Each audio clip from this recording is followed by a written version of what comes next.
Yo, peace and love, family. It's the Hood Psychologist. I'm back at it again with the legendary Nia Queen, and this is the What's Good With You podcast. You know, we love Susan so much that we asked her to stay and join us for the next episode. So, you know, say hey. What's up, y'all? I know you already introduced yourself, but yeah, we asked her to stay because this next episode is really special to me, really, because it's about self-love. And it's about being single, girl. Same thing. Well, everybody who's single don't love themselves now. Say that. Say that. Okay. So this episode is like near and dear to my heart. Mm-hmm. So I'm really excited to, get into it. But our first segment, Hate to See It.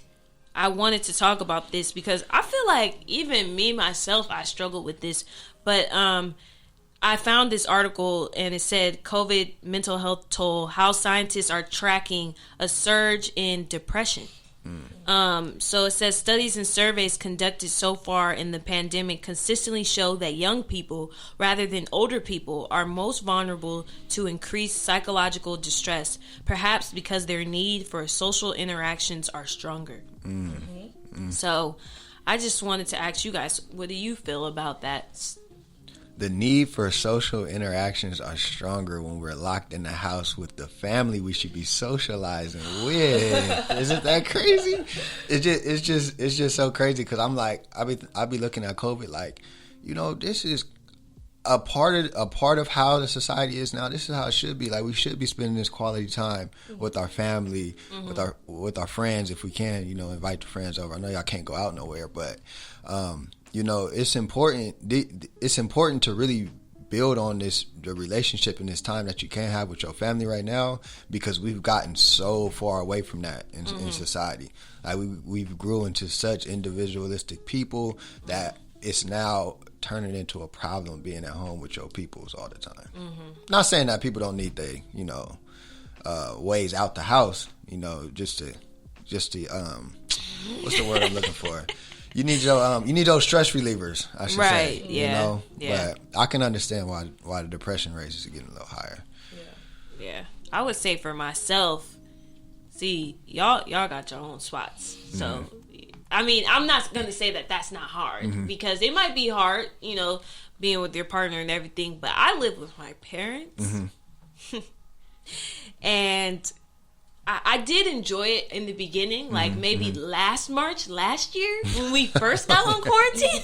Like, it's gonna be fun. Right, like my brother was home from college, so I was excited about that. But right now, I'm like, I need to get out of here. Please get me out of here, because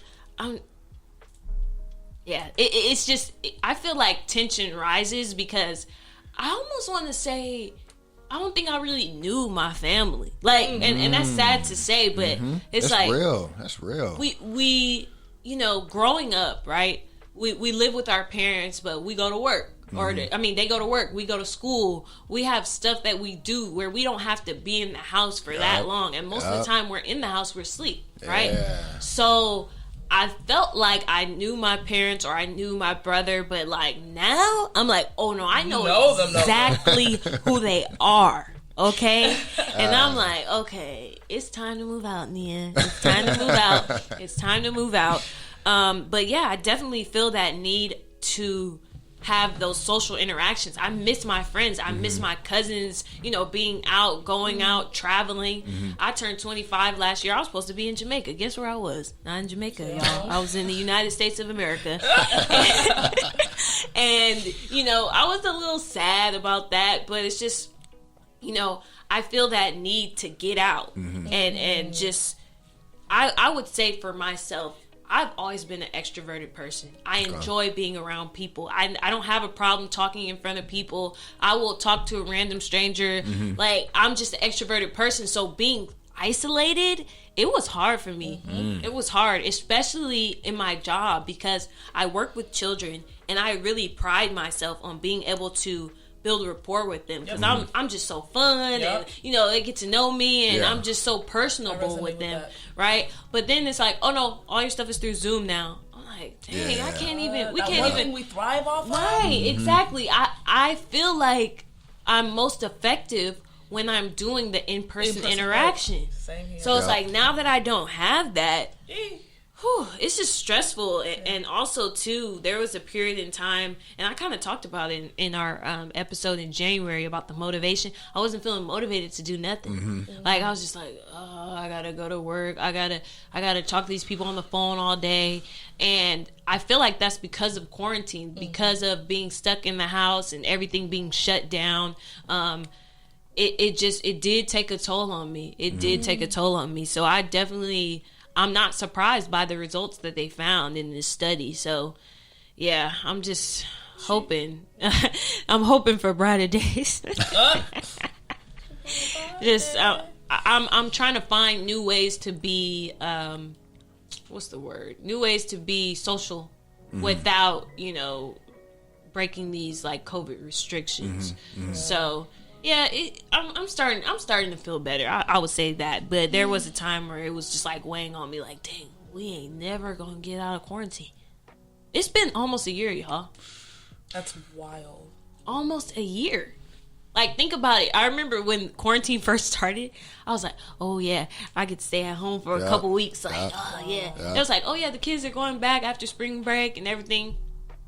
No, they ain't. We never went back. We literally never went back. So, yeah, I definitely agree with that. Susan, have you seen any of that, like, in your work? Yeah, it's definitely been easier for folks to just hone into their thoughts and sit with them because there's nowhere to go. And so upon that, it's like this cabin fever that can come up. And when you're seeing your family or your loved one every day, tension can arise quickly. That's right. Different than they were before. And like it's so essential to get out as much as you can. Take a walk around the building if you need to. Respect the social distancing rules. Right. And see if you can maybe talk to somebody new. Like, as you were reading that study, I'm like, yo, when was the last time I talked to somebody new? I'm naturally an extroverted person. Being on Zoom now is... it's stressful. Right. And it can be fatiguing at times, too. Yeah, definitely. I'm leaning into the screen, like, can I feel some sort of energy, like, attuned to everything because I'm not in the room. Right. It is such a different change, man. Yeah. It makes sense why the depression rates have been spiking up. I've been seeing it practically. And I felt it myself at the beginning of quarantine. Like, COVID stripped away a very huge part of my life. I was supposed to get married at our venue last year. And it got stripped away. Dang. You know? Yeah. We gonna have it this year though. Yeah. Period. I'm trying to get an invite. Like I'm trying to. Okay. But yeah, COVID has definitely caused a lot of psychological stress because I feel like therapists are kind of like the unsung heroes because everybody, we applaud the, first responders, the doctors, the nurses. They've been on the forefront of the actual, medical part. Yep. But a lot of people have been struggling mentally. For sure. And that's the reason why I created the podcast, because so many people, they know I'm a therapist. They always like, Nia, can you help me? Can you? I'm like, I can't help everybody. Boom, boundaries. I can't do that. I'm a therapist, not your therapist. Exactly. So I'm like, you know what? It seems like there's a need for this. I'm dead. It seems like there's a need for this mental health podcast. So now I can help everybody, and nobody has to call me all the time. No, I didn't do it just so y'all wouldn't call me, but I did it because I can tell that mental health is very important in this quarantine, in this isolation, and you have to work on yourself in this time, or else it's going to be miserable for you. And that leads me into our let's keep it real. So we're talking about self-love. So last episode we talked about relationships and loving on your man and all that other stuff, all that great stuff. We ain't talking about that this episode. This is for the single people. I'm representing for y'all. I'm representing for my single people, and we're just going to talk about how self-love is important, how to learn to love yourself, and why we have to work on ourselves in our singleness. So I'm going to start it off with, why is self-love important? Why is self-worth important? If not you, then who? right? If you ain't gonna tell yourself that you love yourself every day, why you expect somebody else to tell you? Right. You know, like we gotta really find value in the fact that we can create our value ourselves. We don't need other people. Like we're that dope of humans where we can create that feeling of love that you need. Create that for yourself. Yeah. Just look at yourself and see. Tell yourself everything that's right about yourself. You know what I'm saying? So positive affirmations every day. I remember you saying you look in the mirror every day. Yeah, like saying positive things. Man, I woke up this morning like, you know what? That's a nice haircut, bro. Yeah. Boom. Got yourself up. I took my do-rag off and like, that's a nice haircut, bro. Yeah. And I think that's such a healthy way to be confident. You're not really being boastful, but you're just acknowledging the strengths from a humble but confident place. Right. And going back to that point of just self-worth being the foundation of self-love. You know, I think when you have self-worth, then you have a stronger internal locus of control where you'll check in with yourself first before you seek the opinions of other people. Because you know that you're worthy to check in with yourself. Yeah. You're deserving of love to give to yourself. Right. If you don't feel like you're deserving, then it won't sit with you. When people give you compliments, you will reject it. Because you don't feel like people you do that them. a lot. Yeah. I got this from. They don't say thank you. Right. It's really sad. Yeah. And one thing, Keith, I want to thank Keith for putting me onto those books that he mentioned in the mindfulness and motivation episode, because I did read the 4 agreements, and it was talking about, you know, don't take anything personal. Like, if you care about the opinions of others about yourself, like, you're just going to be suffering. Yeah. You have to only focus on what it is you like about yourself. If you have self-love, like she said, you're not going to care about what other people think. You're not going to care about if people are talking down to you or calling you names or whatever, because you know your worth. You know that you love yourself and you're accepting of yourself. Of course, we know what our flaws are, but we're not going to, you know, dwell on them. Yeah. We're going to choose the positive. We're going to choose to focus on the positive. And I love that book, The 4 Agreements. Thank you, Keith, for that, because I feel like that book really just changed my whole perspective on life. Nice. And that was just one of the points that it brought. You know, I would add, like, if you are getting your love and your sense of value from the society, American society, you are tripping, bro. Because for reals, it's so much negative stuff out there. Like, people are drawn more to negativity than positivity. So how could you expect a negative bound society to give you what you need? You gotta provide that for yourself, for reals. Right. And I want to say too why self-love is so important, and just, you know, enjoying your singleness, because if you don't love yourself, it's like you're almost opening, you're making yourself vulnerable to be taken advantage of. That's right. And I'm speaking to women in general, because I feel like sometimes we don't love ourselves enough to walk away. Right? So one thing that I've worked on, or that I've seen, like in domestic violence victims, right? People always say, oh no, if a man hit me, I'm gonna just walk away. I'm gonna just leave. But it's like, you gotta understand that abuser has literally, like, it's a mind game at this point. He's literally made this person feel like nobody else is gonna want them ever. They have no self-love for themselves because somebody has been literally harassing them for years and years and years. So even though they're getting abused, and that could be verbally, that could be physically, whatever it is, since they don't love themselves, they're gonna stay. Yeah. It's not just as easy as, oh, I'm just gonna leave if he hits me. Like, it is mental. It's about your self-worth and what you think of yourself. Yeah. If you wake up in the morning and be like, oh man, I look so bad, or I'm fat, like nobody else is gonna want me, and then you already feel that way about yourself. Then you have a man reaffirming those things that you feel about yourself. You're not gonna have the confidence. Beating you up. Right, exactly. You're not gonna have the confidence to leave. So that's why it's very important. And also too, cheating, a lot of women stay after cheating. And I will say this. Each situation is different. So I don't want to, generalize on that. But a part of me does feel like a lot of women stay because they're not confident in themselves. They don't know their worth. Yeah. They don't know their worth. So they allow, like, I'm not just talking about somebody who cheats one time and, you forget. I'm talking about somebody, habitual cheating, or even just treating you wrong. Even just treating you wrong and you stay. I feel like if you don't have that self-love and know your self-worth, then you'll allow that to happen. Yep. Because you're so afraid to be alone. And I want to go back to that point about self-love and people who are experiencing domestic abuse, sexual abuse, what have you.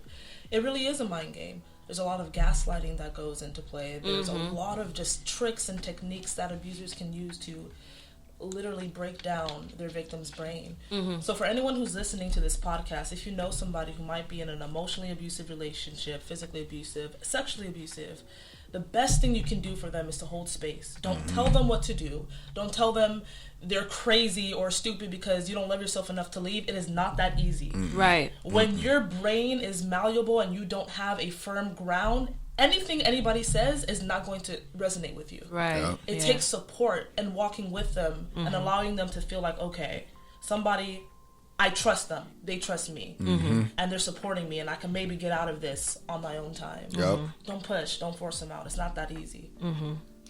HP, you made a point in the last episode. You said something about the insecurities in yourself and like wanting to, I don't know, what did you say? Like something about the insecurities in yourself. You're wanting to control the other person because you're insecurities. No, that was Susan. Susan said that. That was you? Yeah. Oh, okay. Can you talk a little bit about how to work on your insecurities so you're not bringing that into the next relationship? For sure. Back to my last point, you could also refer somebody to therapy if you like. But as far as like the certain techniques that you can use, I like to say catch, check, and change it. Okay. So catching the negative thoughts, checking them for evidence that proves or disproves the thought. Right? For example, I'm not lovable. Check that. Is that really true? Who in my circle tells me they love me almost every day? Right. And then change it. I am lovable. Or I am worthy of self-love. Yep. Right. And then that change of thought leads to a change of behavior. Right. Change of feeling, change of behavior. Yeah. And you might also list out all of your fears and get real vulnerable with yourself. Right? So if I'm writing them down, I can see them on paper, and it hurts to see them, but it makes it real. And it can also serve as a form of empowerment because now you know that you can change these things and there are things you're working on. And with that, I would strongly encourage people to do esteemable acts. Self-esteem is built on doing esteemable acts. Yep. Okay. So that might be working out more if you want to gain some muscle. That might be speaking up more in public whenever you can if you have an insecurity of public speaking. Yep. That's facts. I was going to say, just from my personal experience, because when I first became single, like in 2019 or so, I didn't take that time for myself. And I just immediately like jumped into dating, right? So what happens is if you don't take that time to work on those insecurities, they show up as soon as you start dating, and something will trigger it, and then you'll start acting a certain way. So the guy that I was dating at the time, he was like, how come you never want to hold my hand? Like, how come you don't want to hug? Like, how come every time like I try to hug you in public, like you kind of shrivel up? And I was just like, oh, I just don't like hugs. Like, I just don't like that. But I'm thinking, in all my other relationships, I was lovey-dovey. Like, I would want affection. So why is it now? And then even to go further, he was just like, you're not vulnerable with me. Like, you're guarded. Like, what's going on? And I was just like, I don't want to move into anything too fast. Like, but when I looked back on it, it was like, oh, that's that trauma from the last relationship following me. Because I just jumped into something. Didn't take the time. And I hate the saying, like, oh, the best way to get over a man is to get under a new one. Like, I hate when might people feel say good for a short time, but like the long time. Exactly. And that's what I feel like I was looking for, a temporary relief or temporary distraction from the pain that I was feeling. Because part of my breakup, I kind of felt like it was my fault. I kind of felt like it was my fault too. And also I had to deal with my therapist learning to trust myself, because you can't like put your trust in another man if you don't trust yourself to find the right man, if that makes sense. So that's really important. If you are single right now, just make sure that you address that trauma from that past relationship, because it will follow you. It will follow you. You may think like, oh yeah, I'm just having fun. Yeah. I'm just doing this, but then like, out in small ways. Right? Yeah. It will leak out, and just I'm thankful for the guy that I was talking to, because he was just like so emotionally aware that he verbalized that. Right? It was like an awareness for you. Exactly. So yeah, shout out to him. He knows who he is. I mean. We friends, y'all. We friends. And I also want to say, embrace your insecurities if there are things that you can't change. Yeah. Like for me, sometimes I'll elaborate on words that could be condensed, or even just small things. Like a few seconds ago, I said in the long time, but not the short time. My instinct was like, oh my God, short term, long term. But I let it slide because I didn't judge myself. I'm like, it's okay. We all make little slip ups sometimes. Right. We human. Yeah. Embrace those. What are they called? Imperfections. Embrace those. Yes. But don't dwell on them. Yes. Don't dwell on them. That's a good point. Because that's what, like, psychological distress and depression, that's because they're choosing to focus on preoccupation with the negative. Exactly. Preoccupation with the negative all the time. And like, even I've noticed it, I brought it up in the motivation episode, like with my friends, always speaking negative about themselves, always saying, oh, I look fat, or and then I realized I was doing that myself too, like, oh, I don't have abs, or I don't have this, like I look fat in this, my stomach looks like this, and then I've actually like went back and looked at my pictures. I'm like, yeah, you've always looked the same. Like, like you was never fat. Like it was literally all in my head because I was so preoccupied with my appearance and not being the way it used to be. I was just judging myself. Yeah, and I had to learn to embrace and love myself. And like Susan said, you have to do esteem acts. One thing that I do, I work out a lot. And not just to look better, but it made me feel better on the inside. Nice. It made me feel better. It made me feel more motivated on the inside. And also, it's a stress reliever as well. So that's something that's just my personal thing that I do to help with my self-esteem. And also the book, The 4 Agreements, it just made me feel unstoppable. I'm just going to say, right. You know, I just felt like, no, I need to love myself. There you know, like, I look good. Yeah. I feel good. Yeah. I'm doing good for myself. Like, I have to keep reminding myself. It's kind of like positive affirmations. I have to keep reminding myself. Go ahead. Definitely. I just think that you got to be selfish with your self-love. Like, you have to really tell yourself, and it's hard work. It's like a muscle you got to build, you know, to really, because it's different. You know, we wake up every day and we think we live in a world where we are basing our rightness, our truths on what other people are saying should be true, right? Yeah.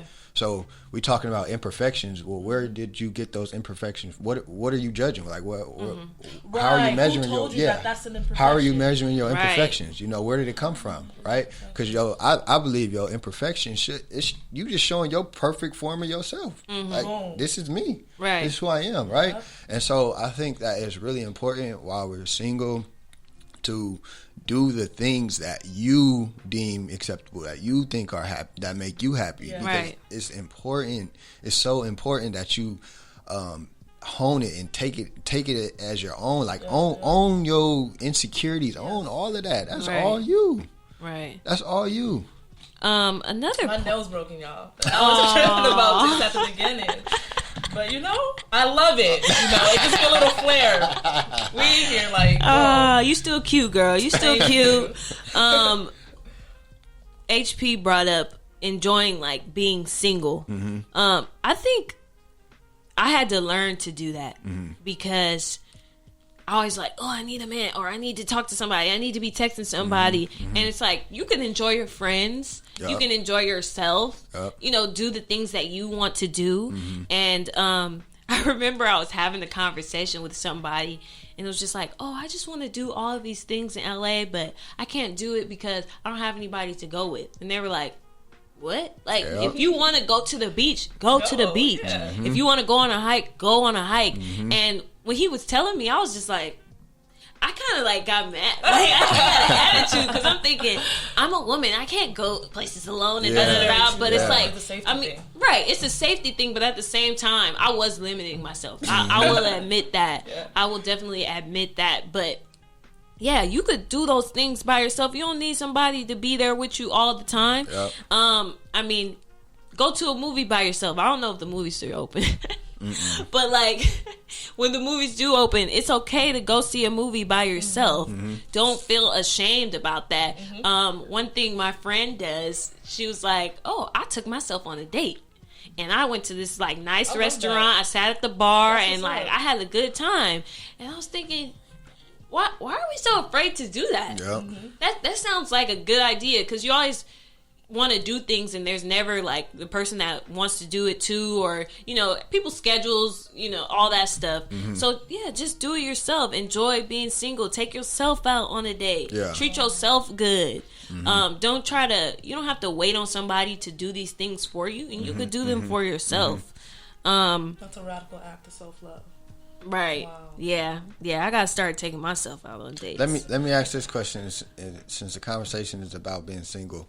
Where does sexual relationships lie in your singleness? Like, do you have to be with that person that you want to have sex with, or what is it? What is it?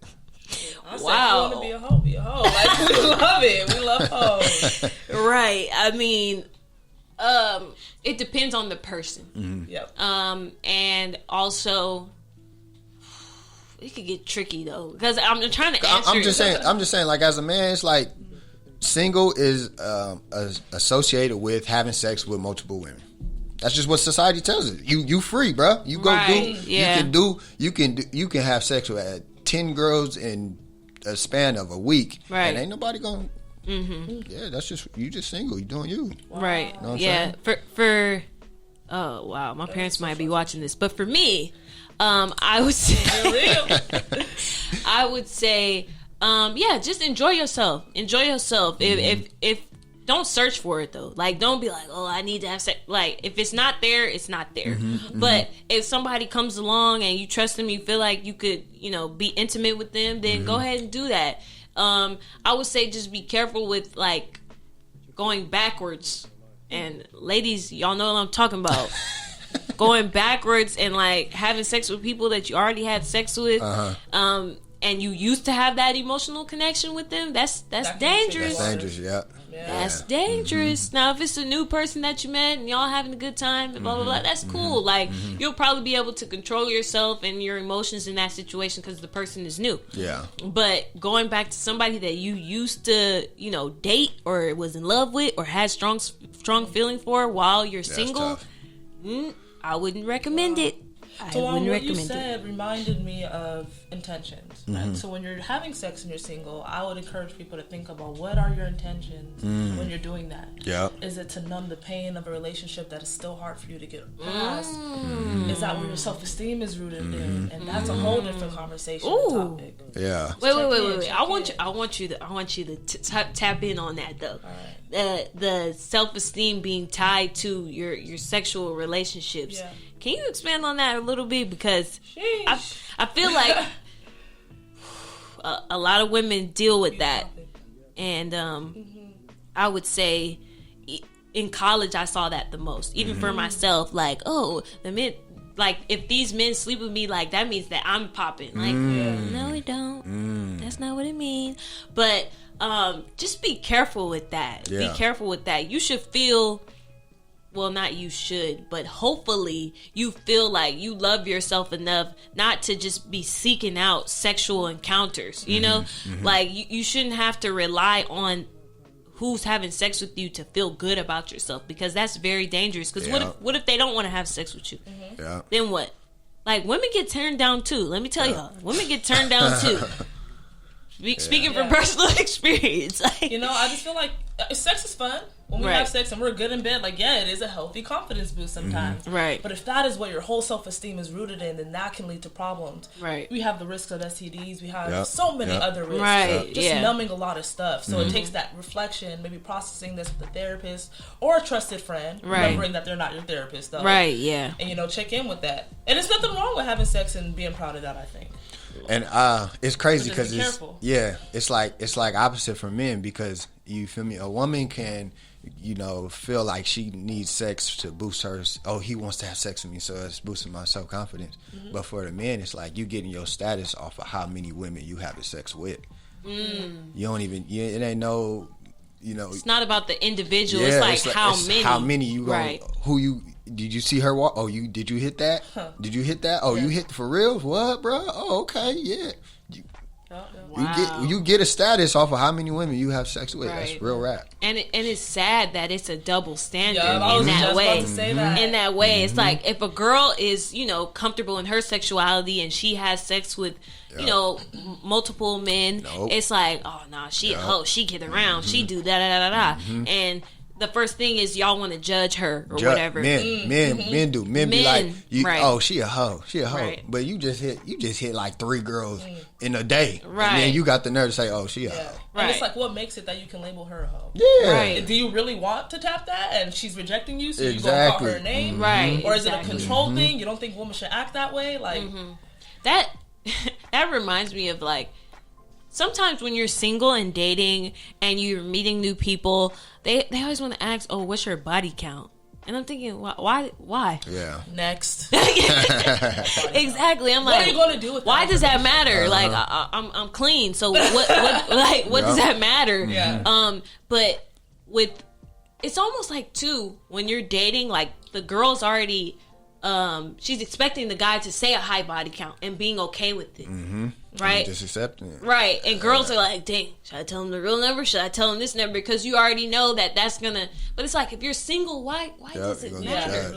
Do what you want to do. Do what pleases you. Right? If you're having fun and just enjoying your time, that's cool. That's cool. There should be nothing wrong with that. So, I guess our point is, like, enjoy your singleness. Singleness doesn't mean you have to be alone. Right? It doesn't mean that you have to be alone. Like, it's good to have those times where you're by yourself and you're learning to love yourself. That's great. But also, too, you could go on dates or whatever, do small things, because also dating helps you find who you really want to be with, or helps you learn what you're looking for. Yeah, that's fact. Because I've talked about that with my therapist, like, oh, I'm single, so, like, I just need to be alone. I just need to focus on myself. It's like, no, you can date if you want to. Like, how else are you supposed to figure out what you want in a partner? Yeah. Like, so if you date multiple dudes or whatever, there's nothing wrong with that. You're looking for, okay, like, oh, he has this, that's nice. He has this, that's nice. Okay, so I want my partner to be this, this, and this.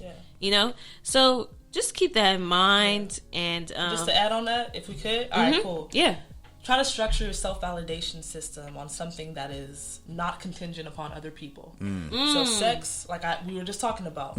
Right. It's cute, boosting your ego a little healthy way, but don't let that be the source of your ego. Yeah. You work out because it makes you feel good and you like to do it for yourself. That is such a, to me, secure way of boosting your self-esteem. If you like to cook, you cook.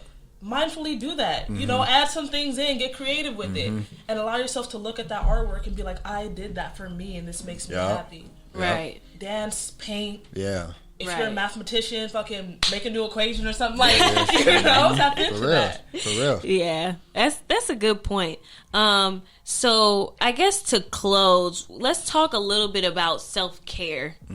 And personal development and how that can increase, your self-worth or self-love. I guess you guys could talk about anything that you do for for self-care. Just getting out of nature. I just think it's so important to just smell the fresh air. It was raining the other day. I let the raindrops just fall on my face, like natural water. It just brings you to a sense of, it just feels you like you really grounded. I went out into nature. I took my shoes off. I haven't felt... Man, I can't remember the last time I felt the bare grass on my feet, bare dirt on my feet. It was like it took me back to being a child. Right. I used to run around with holes in my socks playing football on the drinking out grass. The water hose. Yeah, drinking out the water hose. Like, just get out into nature, because the world is out there. you don't have to stay in your house. Right. You know? That's a great way to take care of yourself right now when For everything's real. closed down. The world is out there. Experience it. You know? Right. I like to get in nature too. I like to just go to the beach and put my feet in the sand or my hands in the water. I like to take bubble baths, anything that has to do with a big body of water, because that's something that is so out of my control, and I can let go in that but still know that I'm safe. Yeah. Right. And it's just a perfect juxtaposition that's also blends well. Like, I love it. Some other things, I like to light little candles. You know, I like to I'll be on my candle. If you look at my room, there's so many candles in there. I love candles. It's so relaxing. Yeah, smell goods. Like, Yep. I've been spraying myself with a little smell good before I go to sleep. Like, you know, I smell good. Okay. I would say for me, like more recently, I've been really getting into skincare. Like my brother bought me. We can tell, girl. Look at you. Thank you. Ooh, okay. My brother bought me a face steamer. And I'm in love with that thing. And it's just like, it's so calming, like just the steam hitting your face and you like wash your face while it's steam. It feels so good, y'all. That is a great self-care thing. And also too, like if you don't have a face steamer, like you could use like a bowl of hot water and just put a towel over your head and just let that, you know, hit your face. I mean, I already talked about working out.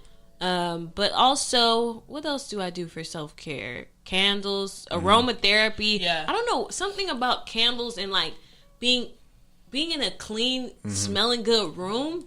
It helps me. Your mood. Right. It helps me. It helps me work. It improves my mood. I would say just for me personally, like cleaning has been a self-care thing for me because before, I'm not gonna lie, y'all, and this is sad, but before I was messy. Right before quarantine, Say that, let's get real. I was messy. Like I'm not gonna lie. If anybody knows me or knows, you know, my apartment in college, like sometimes it'd be messy a little bit, like my room. But now that I have to like be there all the time, I find myself cleaning all the time, and I've never been that way. But it's just like so soothing to have that clean room, to make sure everything's organized. That's a form of self-care that I do. And HP, can you talk a little bit more about the daily affirmations that you do? Just if you could give an example of some of them that you actually say, that would be great. Just finding any opportunity to compliment yourself. I've been in the gym. I've been like, man, I've been looking in the mirror every day. Like, it's not really good to track, you know, your progression on a daily basis when you go into the gym. But I've been looking in the mirror saying, I'm going to get to where I want my body to be because I've been putting in so much work. You going hard. You committed. You can do this. That's something that's genuine and that's true. For real. You're not telling yourself, I am where I want to be. Yeah, I'm not telling myself I got the six pack. I'm, you know, my chest's all perked you're out. You're getting yourself where you're at. You're loving yourself. But I'm like, I'm getting there. You know, I just got to stay committed to it. You know, right. I wanted to also add another part of self-care is if you got something that you may not be good at right now, but you want to be good at it, fail a couple times at it. You know, go through the process of taking your L's because if it's something that you want, it's something that's gonna make you feel fulfilled once you get it. Right. So put the work in to get it. You know? Yeah. And also too, I wanted to add like personal development books also help with knowing your self-worth and loving yourself. Yes.